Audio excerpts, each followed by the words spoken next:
A Gentileza de Stalin, Episódio 3. O Preço do Silêncio.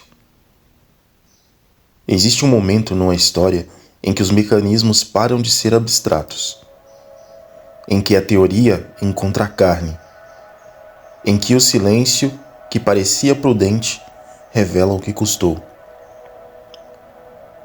Nos últimos 2 episódios, vimos algo que a maioria prefere não admitir: que o controle mais eficiente da história não chegou pela força, chegou pelo alívio, pelo cuidado, pela sensação de que alguém estava do seu lado. E quando as pessoas perceberam o que tinham entregado, já era tarde demais. Vimos também como o silêncio foi instalado, não por decreto, não por ameaça explícita, mas porque quando o limite é nebuloso, quando você não sabe exatamente onde está a linha, você recua. E recua mais, até que o pensamento que poderia ter nascido decide não nascer. Agora para. Porque isso não ficou na Rússia de Stalin, não ficou no século XX. Esse mecanismo está operando agora, no pai que usa o amor como moeda de controle sobre o filho, no relacionamento onde alguém aprende a calcular antes de falar, no ambiente de trabalho onde discordar tem um preço invisível, mas real.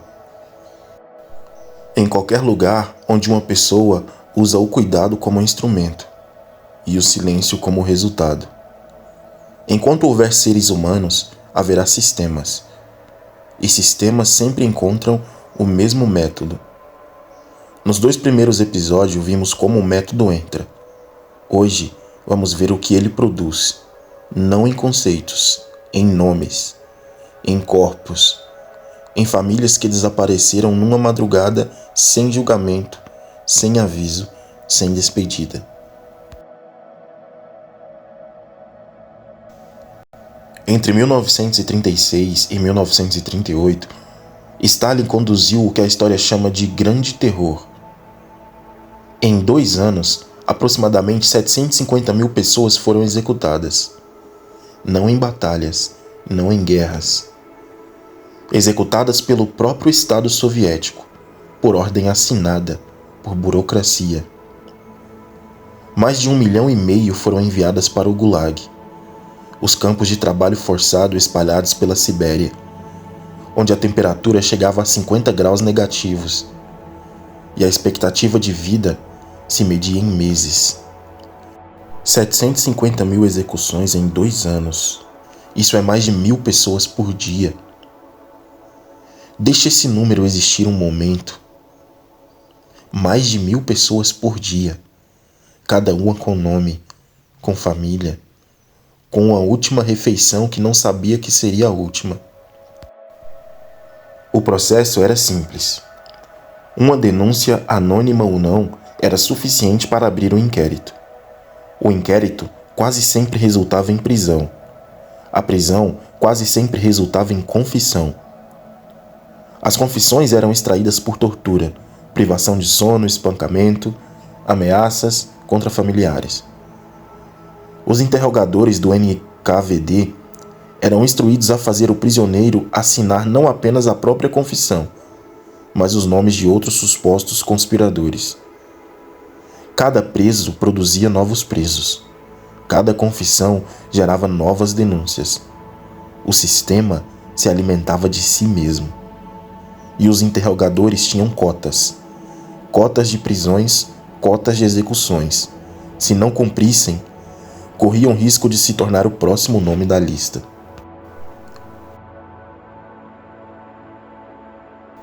Nikolai Bukharin era um dos homens mais respeitados do partido bolchevique.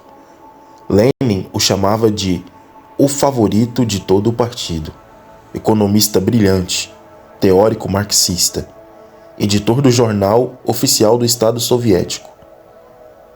Em 1937, Bukharin foi preso. Após meses de interrogatório, confessou publicamente crimes que não cometeu: traição, espionagem, tentativa de assassinato de Lenin e Stalin. No julgamento, Bukharin fez algo que perturbou até seus algozes. Ele não apenas confessou, ele defendeu o partido que o condenava. Em março de 1938, Nikolai Bukharin foi executado. Tinha 49 anos. Sua esposa, Anna Larina, foi enviada para o Gulag. Antes de ser presa, ela memorizou uma carta que Bukharin havia escrito. Carregou essa carta na memória por 20 anos. Estou deixando a vida. Baixo a cabeça, mas não diante do machado stalinista.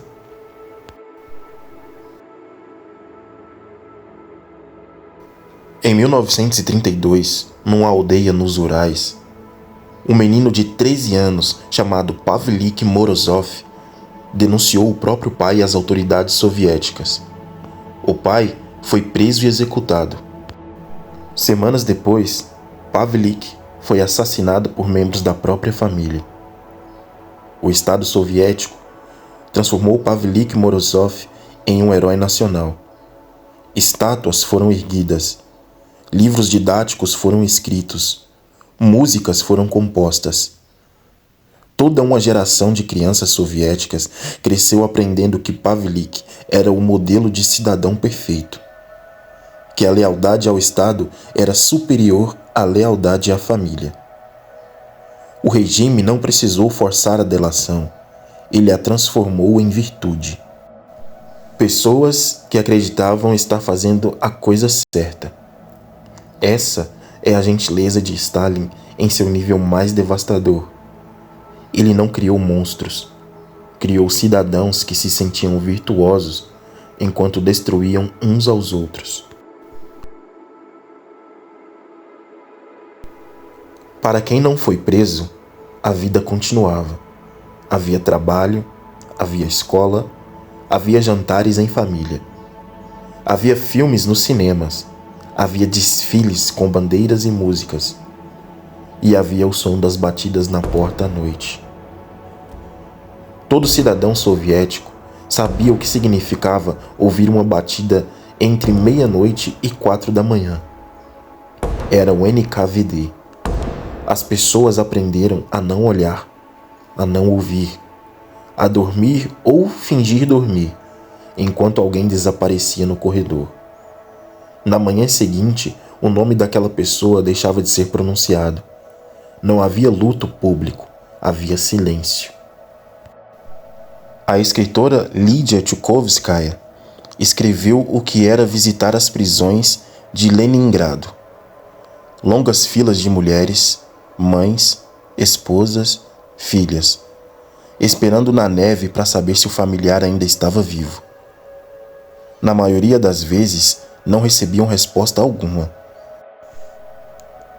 Apenas o silêncio do Estado, que engolia pessoas e não devolvia nem o luto.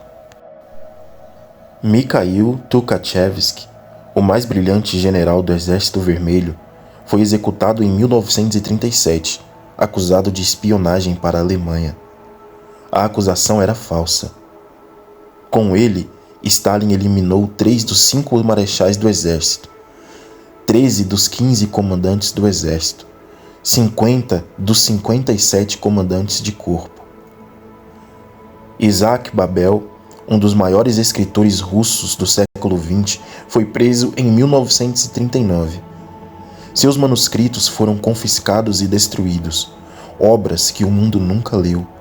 Babel foi executado em 1940. Tinha 45 anos. Vsevolod Meyerhold, o diretor de teatro mais inovador da época, foi preso, torturado e executado em 1940. Antes de morrer, escreveu uma carta descrevendo as torturas. A carta sobreviveu. Ele não. 750 mil execuções. Mais de 1 milhão enviado para os campos. Escritores cujas obras foram destruídas. Generais cujo conhecimento foi apagado. Crianças que foram ensinadas a delatar os próprios pais. Famílias que ficaram na neve esperando por um nome que nunca voltou. Isso não foi uma anomalia. Foi o resultado direto de tudo que vimos nos episódios anteriores. da sedução pelo alívio, do silêncio que virou hábito, da adaptação que virou cumplicidade.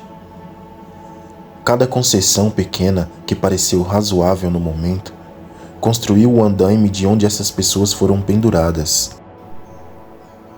O terror não caiu do céu. Foi construído tijolo por tijolo, por pessoas que achavam que estavam fazendo apenas o necessário. E a pergunta é: em que sistemas você participa hoje sem perguntar onde sua participação chega? No próximo episódio, saímos da Rússia de Stalin. Entramos num laboratório em Connecticut, onde um psicólogo americano descobriu algo que ninguém queria saber sobre si mesmo.